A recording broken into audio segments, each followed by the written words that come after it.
2 section ഉണ്ട്. First half പ്രണയമാണ്, പിന്നെ സെക്കൻഡ് ഹാഫ് അഡ്ജസ്റ്റിങ്ങും ടോളറേറ്റിങ്ങും അങ്ങനത്തെ ഒരു ഇതിലേക്ക് പോകും ഈ ഇന്ദു എന്ന് പറയുന്ന ക്യാരക്ടർ. ഞാൻ എൻജോയ് ചെയ്തിരുന്നു അത്.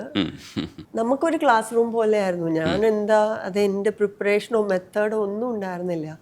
അദ്ദേഹം പറഞ്ഞു തരുന്ന രീതിയിൽ തന്നെ ഒന്ന് ആലോചിച്ച് നോക്കിയാൽ അത് അങ്ങനെയാണ്. അപ്പോൾ ഇയാൾ പറയുന്നത് എന്താണെന്ന് വെച്ചാൽ എന്നൊക്കെ പറഞ്ഞിട്ടാണ് പറയുന്നത്. സോ അത് പറയുമ്പോൾ തന്നെ ഓട്ടോമാറ്റിക്കലി നമ്മുടെ കണ്ണ് കുറച്ചൊന്ന് ഗ്ലിറ്ററി ആവും, ലൈക്ക് കണ്ണ് നിറയും നമുക്ക്. അദ്ദേഹത്തിന് അങ്ങനത്തെ ഒരു കഴിവുണ്ടായിരുന്നു. സോ അതാണ് നമ്മളൊന്നും ചെയ്ത എന്നോടിങ്ങനെ അനുഭവങ്ങളൊക്കെ ചോദിക്കുമ്പോൾ ഞാൻ എപ്പോഴും പറയും ഞാനൊന്നും ചെയ്തിട്ടില്ല. ആളുകൾ നമ്മളിങ്ങനെ ഒരു ക്ലേ മോൾഡ് പോലെ, അവരൊക്കെ ഈ ശില്പികള് തീർത്ത ശില്പത്തിലെ നമ്മളൊരു എന്താ പറയാ, ഇത് വലിയ ആൾക്കാർ പറയുന്ന വർത്താനമാണ് കേട്ടോ.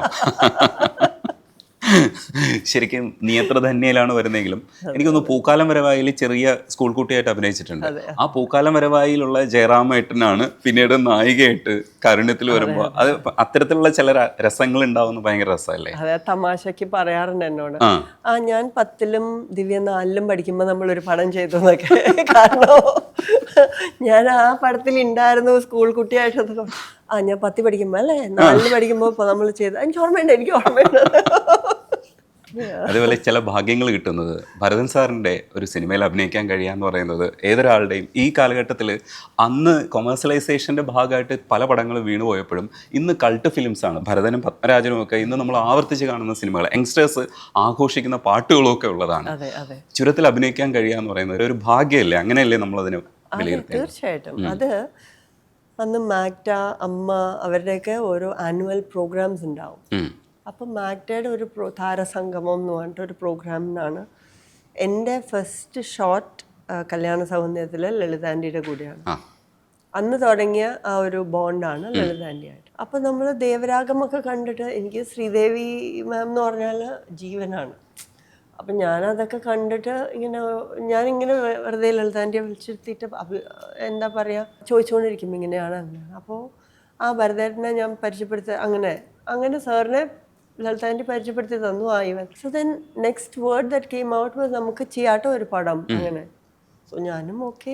അപ്പം ഞാൻ കല്യാണ സൗന്ദര്യം മരണപ്പോയിട്ട് ചെയ്തിട്ടേ ഉള്ളൂ.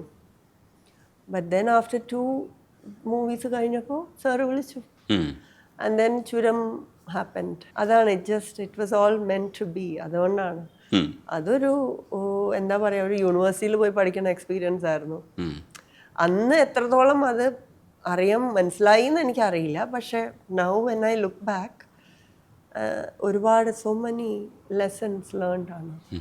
ഈ പാട്ടുകളെ കുറിച്ച് പറയുമ്പോൾ വർണ്ണപ്പകിട്ടിൽ മാണിക്കക്കല്ലായി മേഞ്ഞു മെനങ്ങിയ മാമണി കൊട്ടാരം, അതിൻ്റെ പാട്ടിൻ്റെ സ്റ്റൈലും വിദ്യാസാഗർ സോങ് ആണ്. പാട്ടിൻ്റെ സ്റ്റൈലും ഓക്കെയാണ്, എന്നാൽ അതിൻ്റെ വിഷ്വലൈസേഷനും രസമായിരുന്നു. നായകനും നായികയും കൂടെ ഒരേ നായകൻ നായികയെ തന്നെ ഒളിഞ്ഞു നോക്കുന്ന വേറൊരു നായികയും അല്ലെങ്കിൽ വേറെ 2 പേര്. അതന്ന് ആ സോങ് എഡിറ്റ് ചെയ്ത് വന്നതിന് ശേഷമാണോ മനസ്സിലാക്കിയത്? അത് ഷൂട്ട് ചെയ്യുമ്പോൾ തന്നെ പറഞ്ഞിരുന്നോ? ഇല്ല, അതാ ശശി സാറിന്റെ മാജിക് ആണ്. ഇതിപ്പോ നീ അല്ല നോക്കുന്നത്, ഇതിപ്പോ അവരല്ലേ നോക്കുന്നത്. അപ്പൊ ഞാൻ ചോദിക്കും സാർ ആരാണ് നോക്കുന്നത്? അല്ലെന്നപ്പോഴും ഓക്കെ ശരി എന്ന് പറഞ്ഞിട്ട് പിന്നെ അവസാനം ഞാൻ വിചാരിക്കും ഇത് നമ്മളിപ്പോൾ ആരെയാ നോക്കണേ, അവരെന്താ ഇങ്ങോട്ട് വരണേ. Then it all made sense song കണ്ടപ്പോൾ. അതൊരു ഭാഗ്യമല്ല ഐ വി ശശി സാറിന്റെ സിനിമയിൽ അഭിനയിക്കാൻ കഴിയുക. ഫ്രണ്ട്സിലേക്ക് വരുമ്പോൾ പോപ്പുലർ സിനിമകളുടെ ഭാഗമാണ് ദിവ്യ ഉണ്ണി ആ സമയത്തൊക്കെ. അപ്പോൾ ഫ്രണ്ട്സും ഭയങ്കര സൂപ്പർ ഹിറ്റ് ആവുന്ന മെഗാ ഹിറ്റ് ആവുന്ന ഒരു പടമാണ്. സിദ്ദിഖ് ലാലിന്റെ സംവിധാനം മാത്രമല്ല, എൻ്റെ ആർട്ടിസ്റ്റുകൾ എന്നൊക്കെ പറയുന്നത് വേറെ ലെവൽ ഓഫ് ആർട്ടിസ്റ്റുകളാണ്. എല്ലാം കിടില. ഊമക്കത്തെഴുത്തുകാരി ഉമ എന്നാണ് ശ്രീനിവാസൻ ചേട്ടൻ ആ സമയത്ത് പറയുന്നൊരു ഡയലോഗ് ഇപ്പോഴും ഓർമ്മയുണ്ട്. ഉമ ശരിക്കും ഭയങ്കര ഒരു ഹൈപ്പല്ലായിരുന്നോ? ഈ പടങ്ങളൊക്കെ പറയുമ്പോഴും അത്തരം ചില ടീമുകളുടെ കൂടെ ചെയ്യാൻ പറ്റുന്നത് ഒരു ഭയങ്കര സന്തോഷമാണ്. തീർച്ചയായിട്ടും. ജയറാമേട്ടനും ഞാനും കൂടെ ഏതാണ്ട് 5 or 6 പടങ്ങൾ ചെയ്തിട്ടുണ്ട് അതിനു മുമ്പ്. സോ ജസ്റ്റ് ആ ഒരു കാസ്റ്റിങ്ങിന്റെ വിഷൻ തന്നെ, to have me as a sister, അത് തന്നെ വാസ് ഡിഫറെൻറ്റ്. പക്ഷെ നമ്മൾ സിദ്ദിഖ് സാർ പറഞ്ഞു ഇതാണ് ക്യാരക്ടർ. ആൻഡ് അവിടെ പോയി ആൻഡ് കുറേ നല്ല സീൻസ് ശ്രീനിയേട്ടൻ്റെ കൂടെ ഒരു ഹോൾ സിനേറിയോ ഉണ്ട്. ഇങ്ങനെ കൈനറ്റിക്കിൽ പോയി അവിടെ പോയി ഇവിടെ പോയി സ്പീഡിൽ പോയി, അതൊരു വലിയൊരു സെക്ഷൻ ഉണ്ടല്ലോ, അത് ബസ് സ്റ്റോപ്പിലേതോ ഫ്രണ്ട് അങ്ങനെ. സോ രസമായിരുന്നു അതൊക്കെ അവരുടെ എല്ലാവരുടെയും. പക്ഷെ എനിക്കെല്ലാം ഓർമ്മയുണ്ട്, ലൈക്ക് ഓരോരുത്തരുടെ രീതികളും അവർ തന്ന എക്സ്പീരിയൻസും ഒക്കെ വളരെ ക്ലോസ് ടു ഹാർട്ടാണ്. അതിൽ തമാശകളൊക്കെ ഇത് റീവാച്ച് ചെയ്യാറുണ്ടോ? ജഗതി ചേട്ടൻ്റെ ആണി പറയും പറയുന്ന സാധനത്തിൽ ഭയങ്കര രസമുള്ള ഒരുപാട് മൊമെന്റ്സ് ഉണ്ട് ആ പടത്തിലും. ഈ സിനിമയെക്കുറിച്ച് സംസാരിച്ചാൽ തീരാത്ത ഒരുപാട് സിനിമകളിൽ ഇതേപോലെയുള്ള ക്യാരക്ടേഴ്സ് ചെയ്യുന്നുണ്ടായിരുന്നു. പക്ഷെ ആ സമയത്തും പഠിത്തം മുന്നോട്ട് കൊണ്ടുപോകുന്നുണ്ടായിരുന്നു. ചെറിയ കുട്ടിയായിരുന്നല്ലോ വരുമ്പോൾ. ഒരു പാമ്പറിംഗ് ഒക്കെ സെറ്റിൽ നിന്ന് കിട്ടിയിട്ടുണ്ടാവും. പഠിക്കാനൊക്കെ അത്തരത്തിലുള്ളൊരു പഠിക്കാനൊക്കെ പരീക്ഷകൾക്ക് തിരിച്ച് പോവുക, ഒറ്റപ്പാലത്ത് ഷൂട്ട് ചെയ്യുക, തിരിച്ചിവിടെ വന്ന് മിഡ് ടേം എക്സാം എഴുതിയിട്ട് പോവുക, അതിനുവേണ്ടി ഉച്ചവരെ ഷൂട്ടിംഗ്, വേറെ സീൻസ് പ്ലാൻ ചെയ്യാതെ, അങ്ങനത്തെ ഒക്കെ കാര്യങ്ങളൊക്കെ ഉണ്ടായിരുന്നു. ഫസ്റ്റ് പടം കല്യാണ സൗഗന്ധ്യത്തിൽ വരുന്നത് അതും വലിയൊരു ടീമാണ്. ജഗതി ചേട്ടൻ ഉൾപ്പെടെയുള്ള ആൾക്കാർ, കലാഭവൻ ചേട്ടൻ, ഇതെല്ലാവരും കൂടെ ഉള്ളൊരു സീനിലേക്ക് വരുമ്പോൾ എങ്ങനെയായിരുന്നു ഫസ്റ്റ് എക്സ്പീരിയൻസ്? എങ്ങനെയായിരുന്നു? വിനയനങ്ങളാണ് പറഞ്ഞത് ഇങ്ങനെ നമുക്ക് അതിന് മുമ്പ് ഞാൻ അദ്ദേഹത്തിൻ്റെ ഒരു സീരിയൽ ചെയ്തിട്ടുണ്ട് ദൂരദർശന് വേണ്ടിയിട്ട്.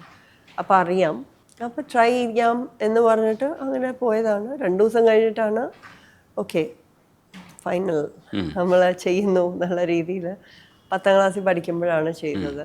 അത് പാമ്പേർഡായിരുന്നു. കാരണം ആ ഒരു ന്യൂ ഫേസും ഇത്രയും ആളുകൾ അത് ആ കുട്ടി ചെയ്യട്ടെ എന്നുള്ള രീതിയിൽ ഒരു കംഫർട്ടിലാണ് നിന്ന് ചെയ്തത് ഫുൾ സിനിമ. ജഗതി ചേട്ടൻ്റെ ഒക്കെ എങ്ങനെയായിരുന്നു? ജഗതി അങ്കിളുടെ കൂടെയുള്ള സീൻസ് എനിക്കിപ്പോഴും ഓർമ്മയുണ്ട്. ജസ്റ്റ് ചെറിയ എന്താ പറയുക, സ്പേസ് ഇട്ട് പറയുക, മോഡുലേഷൻ, അങ്ങനത്തെ കാര്യങ്ങളൊക്കെ നമുക്കൊക്കെ സർപ്രൈസ് ആയിരുന്നു. കാരണം നമ്മൾ ഈ സിനിമകളിൽ കാണുമ്പോൾ ഇവർ നമ്മളെ ചിരിപ്പിക്കുമ്പോഴും, പക്ഷേ ഇവരെ വർക്ക് സ്പേസിൽ ഇവരുടെ ഫോക്കസ്ഡ് ഫേസ് അല്ലേ നമ്മൾ കാണുന്നത്. സോ അതൊക്കെ കുറച്ച് ഡിഫറെൻ്റ് ആയിരുന്നു. പക്ഷേ എല്ലാവരും വളരെ എന്താ പറയുക, വെൽക്കമിങ് ആയിരുന്നു. എല്ലാം യൂണിവേഴ്സിറ്റികളുടെ കൂടെയാണ് വർക്ക് ചെയ്തിട്ടുള്ളത്. KPSC ലളിത ചേച്ചി ആണെങ്കിലും. അപ്പോൾ അത്തരത്തിലുള്ളത് ഒരുപാട് അനുഭവങ്ങൾ കിട്ടുമല്ലോ. ഈ പ്രണയവർണ്ണങ്ങളിൽ ഒത്തിരി സ്വപ്നങ്ങൾ എന്ന് പറയുന്ന പാട്ടിലാണ് ദിവ്യനെ കാണിച്ചുകൊണ്ടാണ് ആ സിനിമ തുടങ്ങുന്നത് തന്നെ. അത് ഒരു വേറൊരു മെഗാ ഹിറ്റാണ് ശരിക്കും പറഞ്ഞു കഴിഞ്ഞാൽ. വിദ്യാസാഗർ സാറിൻ്റെ സോങ്ങുമാണ്. അപ്പോൾ ഇത്തരത്തിലുള്ള പടങ്ങളിലൊക്കെ ഇത്തരം സോങ്സ് ഒക്കെ കിട്ടുന്നത് ഭയങ്കര രസമാണ്. പക്ഷേ ഈ സോളോ സോങ്സിൽ ഈ പറയുന്നത് പോലെ ആൾക്കാരെ പിടിച്ചിരുത്താൻ ദിവ്യനെ കഴിയും എന്നുള്ളത് കൊണ്ടായിരിക്കാം വീണ്ടും സോളോ സോങ്സ് ഉപയോഗിച്ചിട്ടുണ്ട് പാട്ടുകൾ. ഇപ്പോൾ മറവത്തൂർ കനവിൽ അവിടെ ഇവിടെ ഓടി നടക്കുന്ന ആ പിള്ളേരുമായിട്ടുള്ളൊരു സോങ് ഇല്ലേ, അതും രസമായിട്ട് അഭിനയിച്ചിട്ടുണ്ട്. ഒരുപക്ഷെ ഈ പ്രണയവർണ്ണങ്ങൾ ഇന്നത്തെ ഭാഷയിൽ പറഞ്ഞാൽ ഒരു മേക്ക് ഓവർ ആയിരുന്നു. എന്ന് വെച്ചാല് മോഡേൺ ആയിട്ടുള്ള ഒരു വേഷത്തിലേക്ക് വരുന്നതായിരുന്നു. അതുവരെ ചെയ്തിരുന്നത് ചുരം, കാരുണ്യം, അങ്ങനത്തെ മൂവീസ് ആയിരുന്നു. സോ മോഡേൺ ആയിട്ടുള്ള ഒരു ലുക്കിൽ പ്രസന്റ് ചെയ്യുന്ന ഒരു മൂവിയായിരുന്നു. ആ മൂവിക്കാണ് ആദ്യമായിട്ട് ഒരു കോസ്റ്റ്യൂം ട്രയലൊക്കെ എൻ്റെ ഓർമ്മയിലുള്ളത്. വേറെ ഒന്നിനും അതിന് മുൻപും അതിന് ശേഷമൊന്നും അങ്ങനെ നമ്മൾ ചെയ്തിട്ടില്ല. സോ അതും സിബി സാറിൻ്റെ ഒരു വിഷൻ, ഇത് ദിവ്യക്ക് ചേരും എന്നുള്ളത്. അല്ല, അത് നന്നായിട്ട് ചേർന്നു. അങ്ങനെ തന്നെ ഞങ്ങളുടെ മനസ്സിൽ കൊണ്ടുവന്നില്ലേ. കാരണം മറ്റേ ആളുടെ ക്യാരക്ടർ, മഞ്ജു വാര്യരുടെ ക്യാരക്ടർ എന്ന് പറയുന്നത് വളരെ പാവമായിട്ടുള്ള എന്ന് കരുതുന്ന ഒരു ക്യാരക്ടർ. ഇവിടെ എന്ന് പറഞ്ഞാൽ ഭയങ്കര എക്സ്ട്രോവർട്ട് ആയിട്ടുള്ള ഒരാള്. ഇത് രണ്ടും കൂടെയുള്ള മിക്സിങ്, അതിനകത്ത് വരുന്ന കുറേ ട്വിസ്റ്റുകൾ, പക്ഷെ അത് നന്നായിട്ട് വരുന്നുണ്ടായിരുന്നു. ആ സിനിമയൊക്കെ തിയേറ്ററിൽ കാണുമ്പോൾ എന്തായിരുന്നു ഒരു ഫീല്? ഓർമ്മയുണ്ടോ തിയേറ്ററിൽ കണ്ടത്? ഉണ്ട്. തിയേറ്ററിൽ പോയി തന്നെയാണ് എല്ലാം കണ്ടിട്ടുള്ളത്. അങ്ങനെ പ്രത്യേകിച്ച് ഫീൽ ഒന്നുമില്ല. നമ്മളിങ്ങനെ നോക്കുമ്പോ അയ്യോ അതൊരു ശരിയായില്ല അങ്ങനെയല്ല. എല്ലാവരും ഓക്കെ ആണല്ലേ, എല്ലാവരും കാണുന്നുണ്ടല്ലേ, അങ്ങനെ നമ്മള് അന്നൊന്നും നമുക്ക് ജഡ്ജ് ചെയ്യാനൊന്നും അറിയില്ലല്ലോ. ഇന്നും അറിയില്ല. ഇന്ന് മക്കളൊക്കെ സിനിമ കാണുന്ന സമയത്ത് സിനിമ കാണുന്നുണ്ടാവില്ല, ത്രൂ ഔട്ട് സോങ്സ് ഒക്കെ ആയിരിക്കും ചിലപ്പോൾ കാണുക. അപ്പോഴൊക്കെ അവരുടെ ഒപ്പീനിയൻ പറയാനുള്ള പ്രായത്തിലേക്ക് വരുന്നേ ഉള്ളൂ. പക്ഷെ എന്താണ് പറയാ, ഇല്ല, അവരിപ്പോഴും അവരുടെ സൈഡിൽ നിന്നുള്ള ചിന്താഗതികളാണ്. ഇത് ഹോംവർക്ക് ചെയ്തതിന് ശേഷമാണോ പോയി അഭിനയിച്ച്, അതായത് അവരുടെ റൂൾ ബ്രേക്ക് ചെയ്യുന്നുണ്ടോ, അവരെ ഇപ്പോഴത്തെ അനുഭവിപ്പിക്കുന്നതൊക്കെ ഞാൻ അനുഭവിച്ചോ എന്നുള്ളതാണ്. അമ്മ ഇത് ചെയ്തപ്പോൾ ഹോംവർക്ക് ഉണ്ടായിരുന്നോ, അമ്മ എങ്ങനെ ഹോംവർക്ക് ചെയ്തു, അത്ര എത്തിയിട്ടുള്ളൂ, അതിൻ്റെ മേലേക്ക് ആയിട്ടില്ല. ഇടയ്ക്ക് നൃത്തത്തിലേക്ക് തിരിച്ചു വന്നാൽ ഇപ്പോൾ ഭരതനാട്യം എന്ന് കേൾക്കുമ്പോൾ എൻ്റെ മനസ്സിൽ മൃണാളിനി സാരാഭായി, പിന്നെ രുക്മിണി ദേവി ആരുണ്ടെങ്കിൽ ഇങ്ങനെയുള്ള പേരുകളാണ് കേട്ടിട്ടുള്ളത്. പക്ഷേ ഒരു കാലഘട്ടത്തിൽ ദാസിയാട്ടം എന്ന് വിളിച്ചിരുന്നത് ഇങ്ങോട്ട് കൺവേർട്ട് ചെയ്ത് അവർ ഒരുപാട് തരത്തിലുള്ള പ്രവർത്തനങ്ങൾ നടത്തിയിട്ടാണ് ഈ തരത്തിലുള്ള ഒരു ഷോയിലേക്ക് നമ്മൾ വന്നത്. ഇവിടെ കലാമണ്ഡലമൊക്കെ സ്ഥാപിക്കുന്നതുമായി ബന്ധപ്പെട്ട പ്രവർത്തനങ്ങൾ നടത്തുന്നത്. ഇതിൻ്റെ ഒരു ഹിസ്റ്റോറിക്കൽ ബാക്ക്ഗ്രൗണ്ട് ഒക്കെ തിരഞ്ഞു പോകാറുണ്ടോ, അതേ നമ്മൾ നൃത്തത്തിൻ്റെ കാര്യങ്ങൾ മാത്രം ഫോക്കസ് ചെയ്താണോ പോകുന്നത്? സോ ഞാൻ ചെറുപ്പത്തിലെ, അതായത് യൂത്ത് ഫെസ്റ്റിവൽ കാലഘട്ടങ്ങളിലൊക്കെ പഠിക്കുക, ഡെലിവർ ചെയ്യുക, ആ ക്വാളിറ്റി ആയിട്ട് ഡെലിവർ ചെയ്യുക, കോമ്പറ്റീഷൻ സ്പിരിറ്റ്, അതൊരു പാക്കേജ് ആണല്ലോ, അത് അത്യാവശ്യമാണ്. അതിന് നമ്മൾ എൻറോൾ ചെയ്തു, സൈനപ്പ് ചെയ്ത് അത് ഡെലിവർ ചെയ്യണം. അങ്ങനെ ഒരു പഠനമായിരുന്നു ആക്ച്വലി ഇന്ത്യ വിടുന്നത് വരെ. ഉം.